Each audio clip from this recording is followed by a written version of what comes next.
So thank you very much, Simone, and I want to thank Marilyn and many others who came together today to organize the symposium, because I think, again, there's been a lot of momentum developing in this area, and so I want to share with you a little bit about how this relates to older Ontarians in particular, in terms of how do we approach health disparities in this population as well.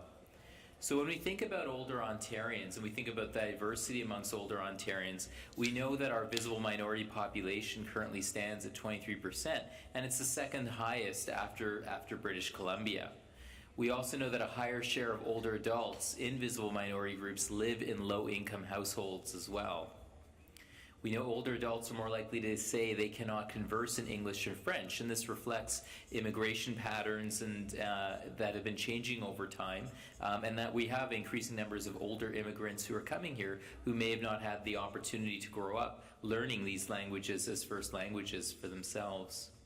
And then when we think beyond our ethnocultural or linguistic differences, our diversity as Ontarians and older Ontarians is reflected through other aspects such as gender identity, sexual orientation, and our abilities as well. So there's an incredible amount of heterogeneity, as we like to say, amongst our older population. When we start thinking about what are the needs of older adults, we realize that there are multiple different dimensions that one needs to consider as well. So in Ontario, in 2011, the province announced its vision to make Ontario the best place to grow up and grow old in North America. And so I was appointed in 2012 to help lead the development of a senior strategy to think about sustainable best practices and policies at a provincial level. And so really there were 5 things that Ontarians had told us really mattered to them. And they wanted to make sure that we were focused on aspects such as equity, quality, access, value, and choice in terms of the recommendations we came towards as well. And so how we define those different words were reflected in the feedback that we received. But again, I think that really helped provide a lens that we started thinking about as we started envisioning the needs of older Ontarians and the unique needs that certain populations in particular had as well. So when strategy meets diversity, we have to start thinking about different aspects. So not only our ethnocultural differences, but also our linguistic differences, all these things that make us a very rich and diverse society as well. So when we start thinking, are we providing services in one's language of choice, for example?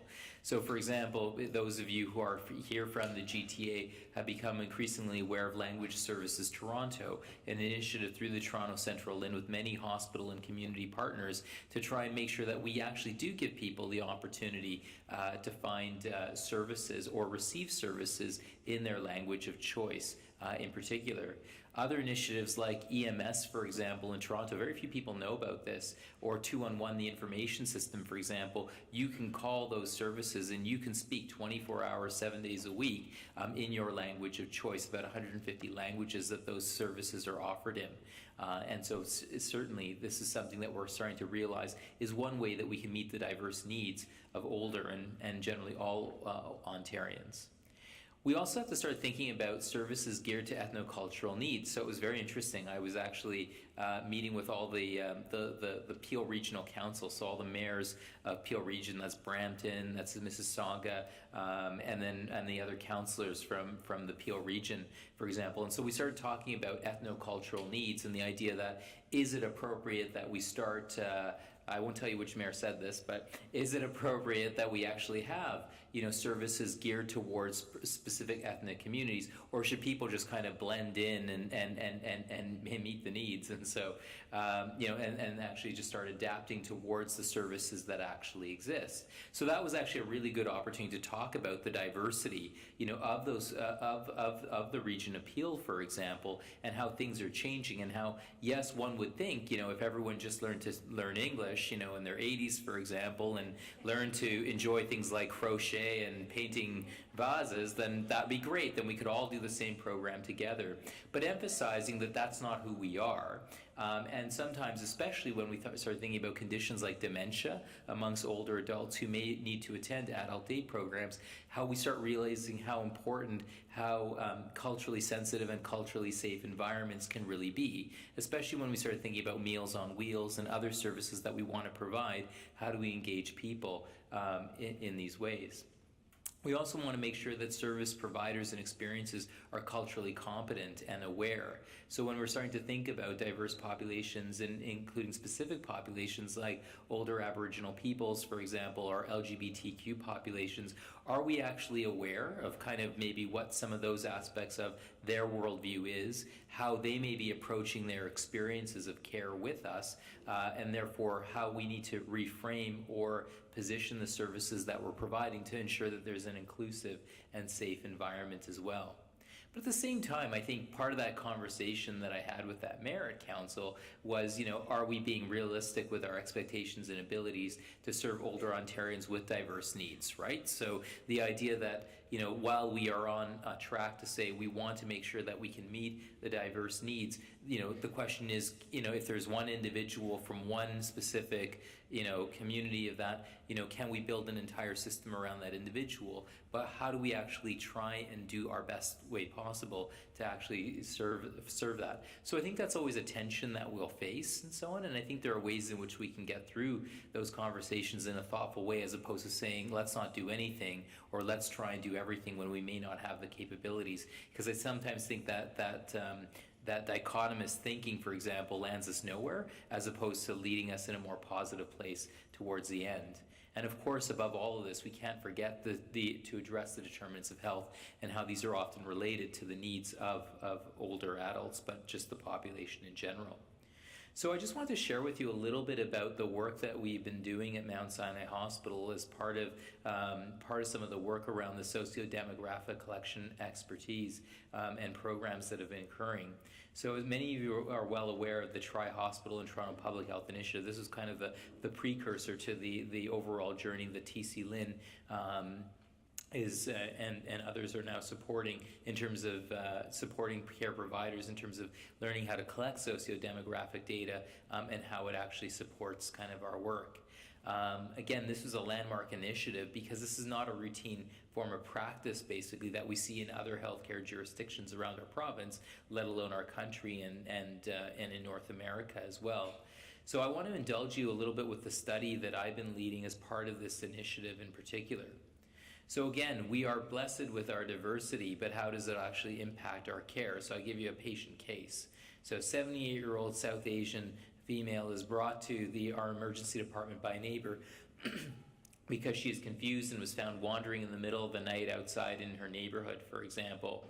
On social history, we realized that she emigrated 40 years ago from India. She lives alone. She's widowed with one child who lives in Hamilton but hardly visits. She identifies as a lesbian. She speaks 3 languages. She relies only on CPP and old age security. She has a grade 12 education.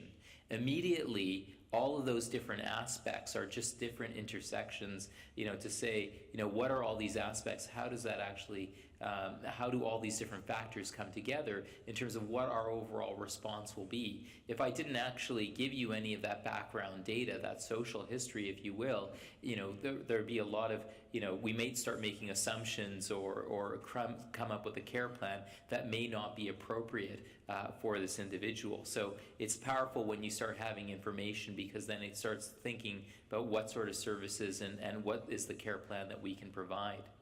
So who are our patients and how does this affect the care that we're trying to deliver?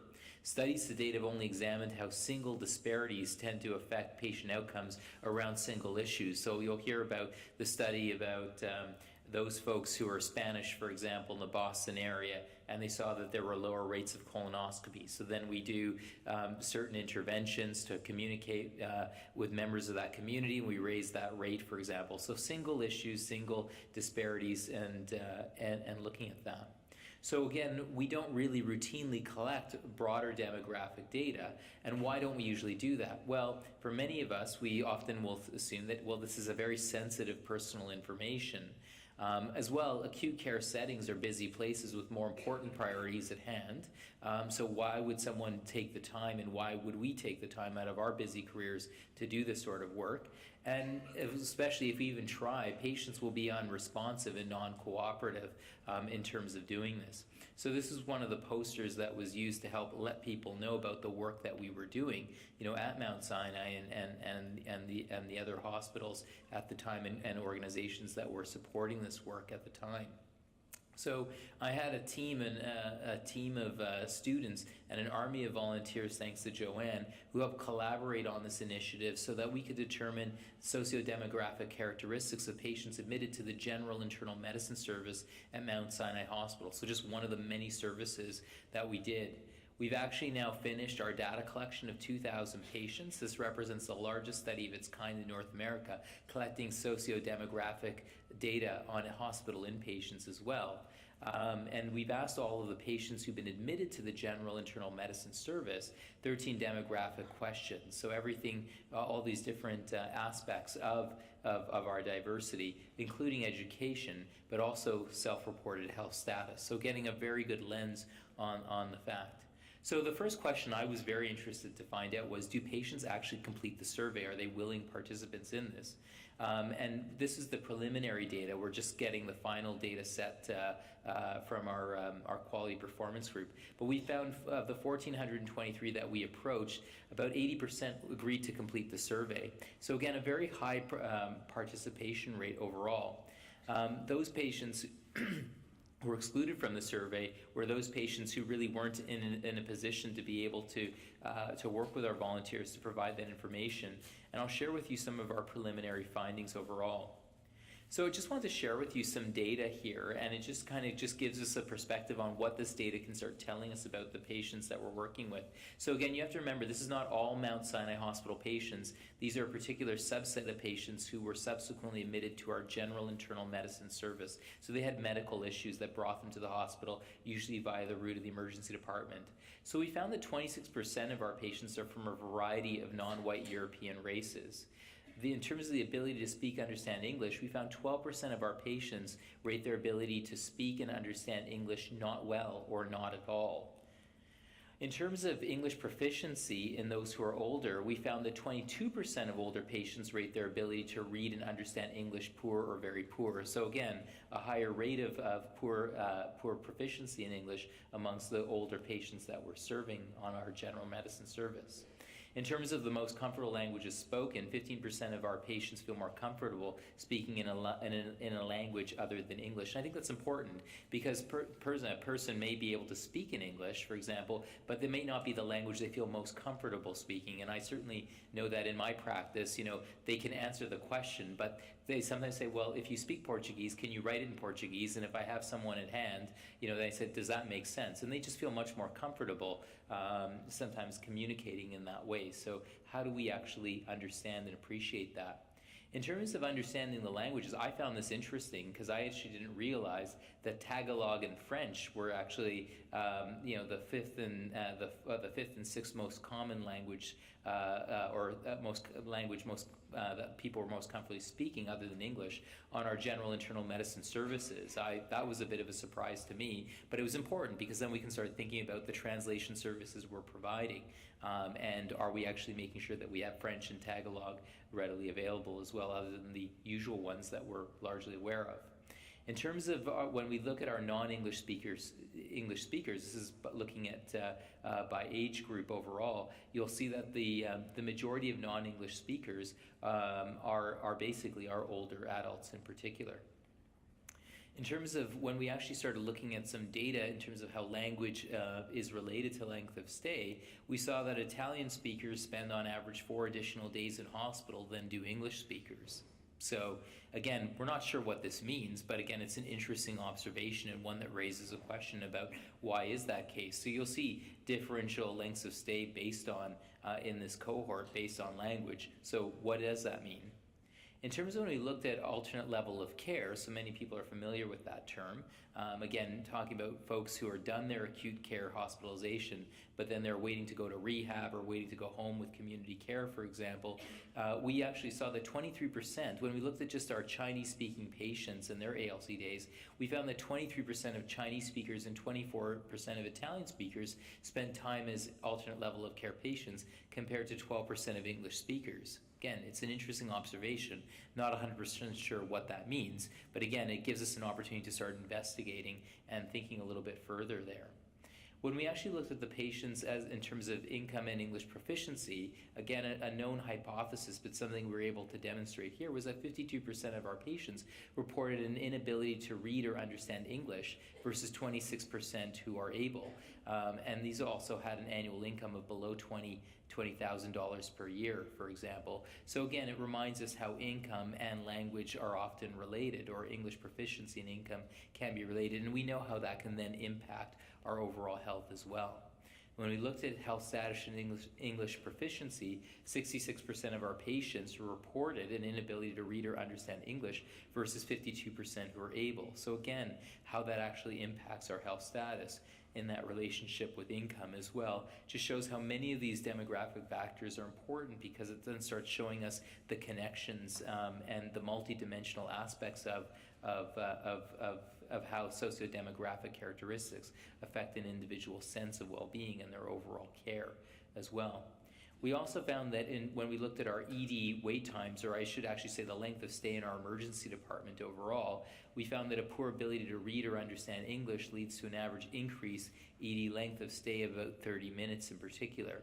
Again, the question when you look at this slide is, what does that mean, for example? When I was showing this data to my colleague Howard Evans, our conversation then said, well, maybe that's actually appropriate, for example. Maybe that's actually showing that if we recognize a person is not, English isn't their provincial language, is that the time it takes to actually get translation according? Is that the extra time it takes to care? So maybe this is actually a marker of good quality care being provided in our ED, or maybe it could be completely the opposite aspect, that we're actually not servicing these patients as well, hence why they wait longer, for example. So a lot of questions that it raises, but again, it's an opportunity to say, what does this mean, and how should this actually implicate us in terms of the care that we're providing?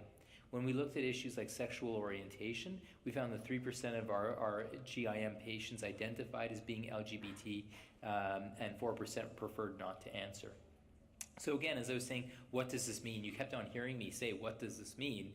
Again, I think it's important that when we look at data here, we don't jump to conclusions, for example. We say, well, obviously at Mount Sinai Hospital, patients who are going to the general medicine service who don't speak English are obviously getting worse care because they waited 30 minutes longer. Again, the question is, maybe that's actually appropriate. But again, the question we should be asking with this data, I think any data we collect, is what does this mean? And does this mean there's an opportunity for improvement, or an opportunity to learn more about what we could be doing differently, for example?